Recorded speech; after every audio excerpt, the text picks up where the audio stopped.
Hello, good morning everyone. Welcome back to my YouTube channel Manjushree blog.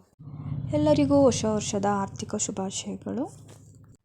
ಇವತ್ತು ನನ್ನ sister birthday ಆಗಿರೋದ್ರಿಂದ celebration ಯಾವ ಥರ ಮಾಡ್ತಿದ್ದೀವಿ ಅಂತ ನಾನು ಈ ಬ್ಲಾಗಲ್ಲಿ ತೋರಿಸ್ಕೊಡ್ತಿದ್ದೀನಿ. ಬನ್ನಿ ಗೈಸ್.